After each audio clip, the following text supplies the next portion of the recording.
오늘 이 본문의 전반부에 해당되는 1절에서 18절까지의 말씀을 어제 우리 함께 나누었습니다. 이 시편 68편은 다윗의 승전가와도 같습니다. 암몬과의 전쟁을 이기고 그리고 하나님의 언약궤를 오베데돔의 집에서 옮겨서 예루살렘으로 옮기는 과정에서 이 노래가 불려졌을 가능성이 높다, 이렇게 학자들이 말하고 있습니다.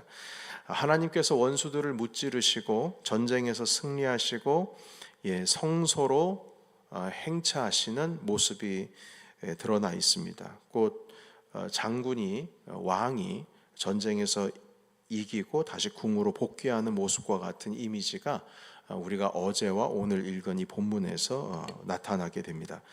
자, 그래서 그 내용이 24절에서 26절까지 도드라지게 등장을 하게 되는데요. 한번 24절에서 6절까지 읽겠습니다. 자, 시작. 하나님이여, 그들이 주께서 행차하심을 보았으니 곧 나의 하나님 나의 왕이 성소로 행차하시는 것이라. 소고치는 처녀들 중에서 노래 부르는 자들은 앞서고 악기를 연주하는 자들은 뒤따르니이다. 이스라엘의 근원에서 나온 너희여, 대회 중에 하나님 곧 주를 송축할지어다. 아멘. 하나님께서 모든 원수, 어제 함께 말씀 나눴잖아요. 주님께서 무찌르는 것은 우리의 원수가 아니라, 내 원수가 아니라 하나님의 원수다. 하나님의 편에 서 있지 않고 하나님을 대적하는 자들, 그 원수들을 주님이 무찌르신다, 이 말씀 함께 나눴는데요. 하나님께서 모든 원수를 무찌르시고 왕이 성소로 행차하시는 것이라, 이렇게 24절에 말씀하잖아요. 주님께서 모든 승리를 취하시고 성소로 행차하시는 이 구절이 도대체 어떤 의미가 있는가?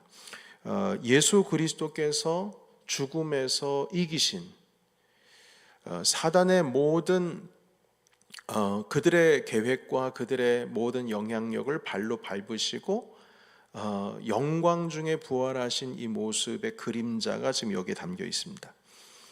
그리고 주님께서 이스라엘 백성들뿐만 아니라 이방 땅에 있는 모든 민족에 이르기까지 구원을 베풀어 주셨습니다. 그 구원을 베푸신 일들을 주님께서는 제자들에게 위임 명령으로 맡기셨죠.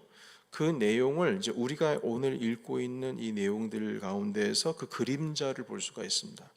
명확하게 직접적으로 설명하고 있지 않지만 이 시편을 통하여서 후대에 일어날 예수 그리스도의 승리에 대해서, 그리고 그 승리를 온 열방과 민족에 선포하는 그 위임 명령을 제자들이 받고 나아가는 그 신약에 있어서의 사도행전, 복음서에 있었던 그 그림자들이 여기에 숨어 있다는 겁니다. 먼저 예수님께서 사망 권세를 이기시고 원수 사단을 밟으시는 모습, 20절과 21절에 예언되어 그림자처럼 등장합니다. 우리 같이 읽겠습니다. 20절 21절 시작. 하나님은 우리에게 구원의 하나님이시라. 사망에서 벗어남은 주 여호와로 말미암거니와 그의 원수들의 머리 곧 죄를 짓고 다니는 자의 정수리는 하나님이 쳐서 깨뜨리시리로다. 아멘. 모든 원수를 다 주님께서 발로 밟으시고 깨뜨리시고 사망에서 우리를 구원하셨다. 자, 이렇게 말씀합니다. 그리고 그 다음 절 22절에 보시면 바산에서 돌아오게 하시고 그리고 깊은 곳에서 도로 나오게 하신다, 이런 표현이 있는데 이것은 바로 원수가 항복하고 주님 앞에 나타나는 것을 의미합니다. 22절 같이 읽어볼까요? 자, 시작. 주께서 말씀하시기를 내가 그들을 바산에서 돌아오게 하며 바다 깊은 곳에서 도로 나오게 하고. 아멘. 다 끄집어내는 겁니다. 자, 그런데 이 바산은 무엇이냐? 바산은 갈멜산을 의미합니다. 당시에 가장 높은 곳입니다. 가장 높은 곳 바산에서 돌아오고 가장 깊은 곳 바다에서도 도로 나오고, 다 주님 앞에 행복하기 위해서 나오는 겁니다. 자, 그리고 어제 읽은 15절과 16절의 바산에 대한 내용이 있는데 우리 같이 읽어볼까요? 15절 16절 어제 읽었습니다. 시작. 바산의 산은 하나님의 산이며 바산의 산은 높은 산이로다. 너희 높은 산들아 어찌하여 하나님이 계시려 하는 산을 시기하여 보느냐? 진실로 여호와께서 이 산에 영원히 계시리로다. 아멘. 여러분, 그 시편 중에 내가 산을 향하여 눈을 들리라. 나의 도움이 어디서 올꼬? 나의 도움이 천지를 지으신 여호와에게서로다. 여러분, 그 고백 시편을 아시지 않습니까? 근데 이 시편이 내가 눈을 들어 산을 보니 나의 도움이 어디서 올꼬? 이 의미는 무슨 뜻이냐면 그때 당시에 산 꼭대기에 우상들 산당이 그렇게 많았습니다. 그러니까 이스라엘 백성들도 산 꼭대기에 가장 높은 곳에 가면 여러분 옛날에 우리 일제 침략 시기에 우리 식민지 시대 때에 일본 사람들이 우리 민족의 혈통을 끊는다고 이게 사실은 그냥 헛소문이다라는 말이 있지만 진짜입니다.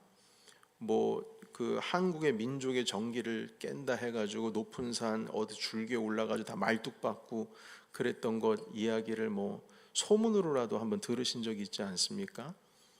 그런 것처럼 우상을 섬기는 자들이 산 꼭대기마다 산당을 지어버렸어요. 그러니까 눈을 들어 산을 보니 하면 뭐가 보이겠어요? 하나님의 성전은 어디 있습니까? 예루살렘에 있습니다. 눈을 들어 산을 보니 저 꼭대기에 뭐가 보이나? 우상 신당이 보이는데, 산당이 보이는데, 그럼 나의 도움은 어디서 올꼬? 나의 도움은 어디서 오는 거예요? 사람들은 저 산당에서 오고 우상 섬기는 그 자리 가운데에서 나에게 이 우상들이 나에게 힘 주겠지, 나에게 도움 주겠지, 오늘도 농사 잘 되게 해주겠지, 가정에 번영을 주겠지.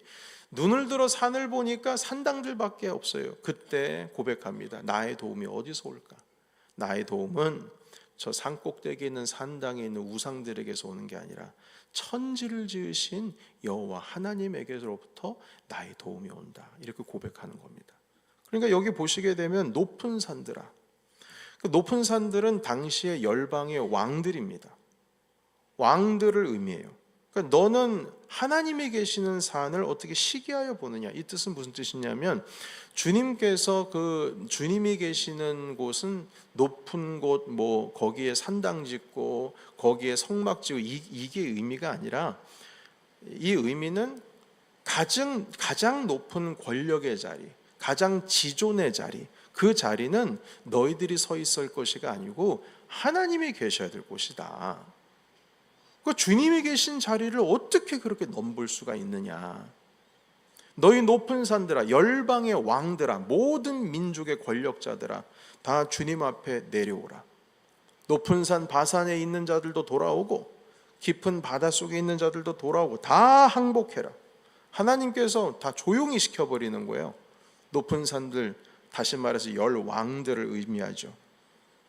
그래서 원수들을 항복을 시키고 24절부터 보시게 되면 왕의 귀한 행차가 시작됩니다. 24절과 25절 같이 읽겠습니다. 자, 시작. 하나님이여 그들이 주께서 행차하심을 보았으니 곧 나의 하나님 나의 왕이 성소로 행차하시는 것이라. 소고치는 처녀들 중에서 노래 부르는 자는 앞서고 악기를 연주하는 자들은 뒤따르나이다. 아멘. 우리 아까 읽었던 말씀이죠. 여러분, 왕이 성소로 행차하시고 뒤따르는 사람들은 노래 부르고 소고치면서 왕이신 우리 하나님을 따라갑니다. 자, 뿐만 아니라 이런 찬송 가운데 27절부터 보시게 되면 우리가 읽진 않겠지만 베냐민 지파, 유다 지파, 스불론 지파, 납달리 지파 이들이 모여서 그 행차를 따라가고 예루살렘에 있는 그 전을 위하여, 주님의 성소를 위하여 주변의 왕들이 하나님께 예물을 드리는 것이 등장합니다. 이것이 29절까지 내용입니다. 이스라엘이 하나님을 찬양하죠. 그리고 그 찬양, 이스라엘을 하면 아까도 말씀드렸듯이 베냐민 지파, 유다 지파, 스불론 지파, 납달리 지파, 주님을 찬양하는 무리들이 앞서고, 그리고 그 뒤는 이방 땅 사람들, 왕들이 주님께 예물을 드리러 옵니다.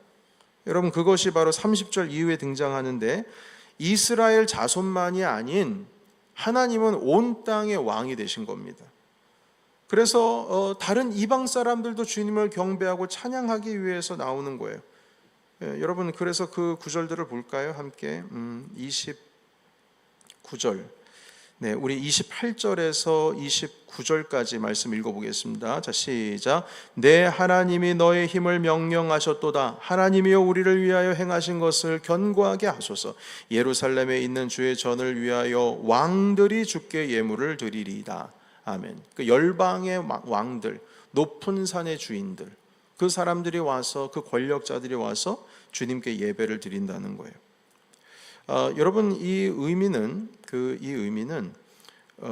유대인들뿐만 아니라 모든 열방과 민족들까지도 우리 하나님은 예배의 대상이 된다는 뜻입니다. 여러분, 그때 당시 예배의 대상 우리 하나님은 유대 민족, 이스라엘 민족만이 찬양할 수 있는 그들의 하나님이셨어요. 그들의 하나님이셨어요. 다른 민족의 하나님이 될 수가 없는 분입니다. 그런데 이스라엘 사람들은 그렇게 생각하고 있어요. 그런데 이 시편의 말씀을 보시게 되면 모든 민족과 열방의 왕들이 주님 앞에 예배를 드리고,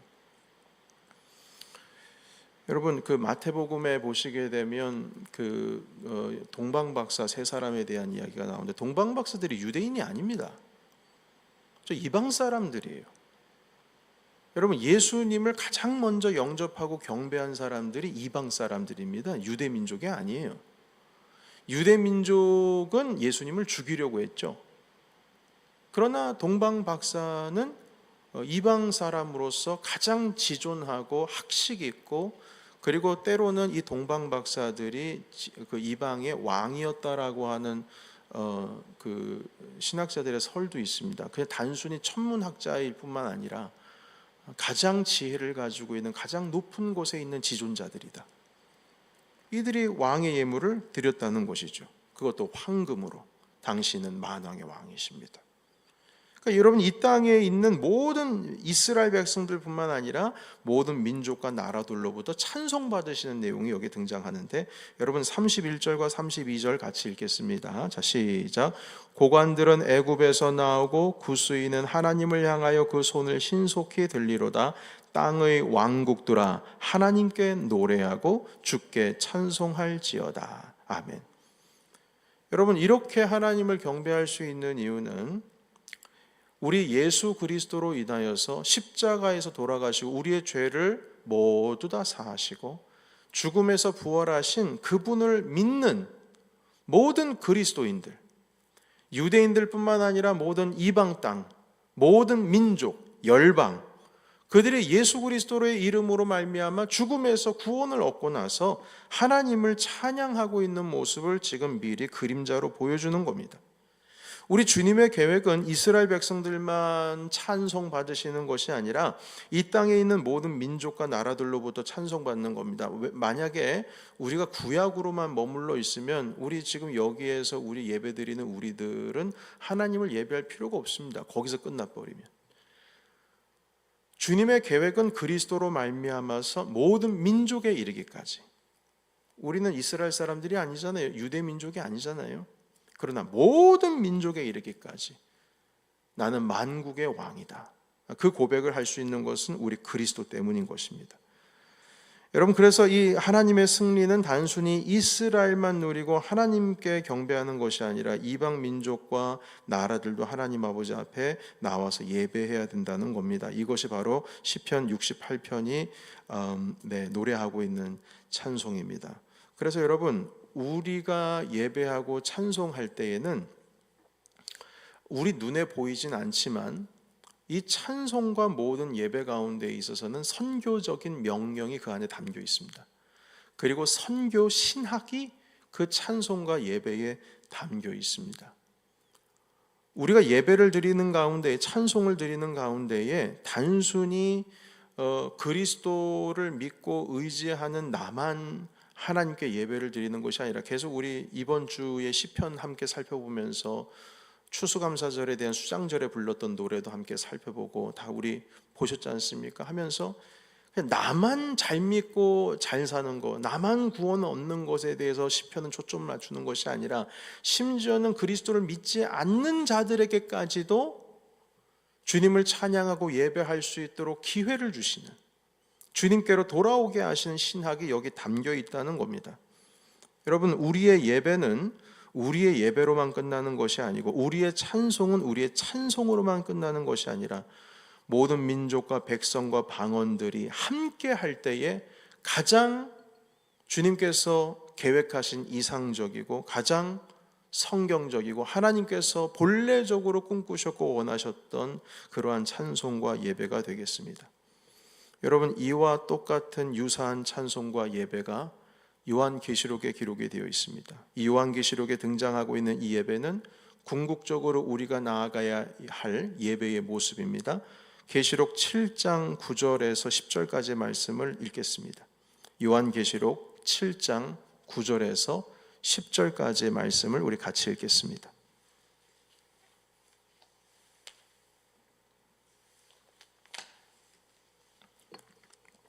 요한계시록 7장 9절에서 10절까지의 말씀,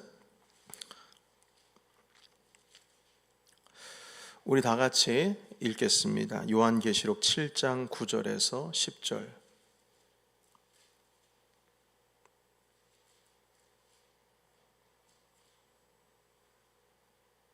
네, 시작. 이 일 후에 내가 보니 각 나라와 족속과 백성과 방언에서 아무도 능히 셀 수 없는 큰 무리가 나와 흰 옷을 입고 손에 종려 가지를 들고 보좌 앞과 어린 양 앞에 서서 큰 소리로 외쳐 이르되 구원하심이 보좌에 앉으신 우리 하나님과 어린 양에게 있도다 하니. 아멘. 여러분, 우리 넘치는 교회 공동체는 이 요한계시록 7장에 있는 예배의 꿈을 이루는 교회가 될 줄로 믿습니다. 예배의 목적은 하나님을 높이는 것이지만 예배가 나아가야 할 방향은 모든 민족과 백성과 방언들이 함께 주님을 예배하고 찬송하는 겁니다. 다시 말해서 이 선교적인 사명이 우리가 드리고 있는 예배 가운데 있어요. 여러분, 옆에 빈자리가 많죠. 그 빈자리는 우리 하나님께서 누군가를 위하여 예비하신 자리입니다. 그냥 비어있는 자리가 아니에요. 그 자리는 누군가가 와서 예배를 드려야 할 그 빈자리입니다. 우리가 찬송할 때에 선교적인 사명이 담겨 있습니다. 왜냐하면 찬송은 나만 드리는 것이 아니라 모든 민족과 열방과 백성과 방언들이 함께 찬양을 해야 하기 때문입니다. 그래서 우리는 찬송할 때마다, 예배를 드릴 때마다 항상 내 옆에 있는 빈자리를 두고 기도해야 됩니다. 하나님, 주님께로 다시금 돌아오야 할 사람이 있습니다. 하나님, 다시 주님 앞에 예배를 회복해야 될 사람이 있습니다. 주님, 다시 하나님을 향하여 찬송을 회복해야 될 사람이 있습니다. 높은 산들, 가장 높은 지존에 있는, 여러분, 지존에 있는 바로 그 사람들은 남부로 할 거 없습니다. 자기가 가장 높은 곳에 있기 때문에 그 자들도 다 내려와야 됩니다. 다 내려와야 돼요. 바산 꼭대기에 있는 자들 다 돌아올 것이며 가장 깊은 바다에 있는 자들도 다 돌아올 것이며 돌아와서 주님을 찬양합니다. 여러분, 그래서 오늘 이 시편 68편 계속 지난 한 주간 동안 함께 말씀을 읽으면서 우리가 이 선교적인 방향으로 나아가는 교회가 되는구나, 하나님 아버지의 온전하신 뜻이 이루어지는 우리가 되어야 되겠구나, 그냥 단순히 우리만 예배드리고 감사함으로 하나님께 나가는 것이 아니라 교회 밖으로 눈을 돌리고 우리와 함께하지 못하는 이웃들과 그리고 가족들과 함께해야 되겠구나, 그러한 도전의 주님의 명령이 오늘 말씀에 담겨 있습니다. 우리 추수감사절을 준비하면서 이제 내일 2차 VIP 작전 카드를 또 제출하는 시간입니다. 제가 지난주에 살펴보니까 한 4-5장 정도 들어온 것 같아요. 네, 멈추지 마시고 여러분, 나는 빠져야 되겠다, 이게 아니라 모두 다 이 모든 사역 가운데 동참하셔서 우리 함께 이 시편 68편에 있는 말씀이, 어제 우리 함께 말씀 나눴죠, 들려져야 됩니다. 내 귀에 들려져야 되고 내 마음의 신비에 새겨져야 되고, 그리고 그것이 어떻게 열매 맺어야죠? 행함으로 열매를 맺는 데까지 나아가야 합니다. 우리 그러한 선교적인 사명을 담은 우리 모든 그리스도인들, 오늘 시편 68편을 하나님 아버지의 말씀을 받으시는 저와 여러분이 되시기를 주님의 이름으로 축원합니다. 아멘. 기도하겠습니다. 살아계신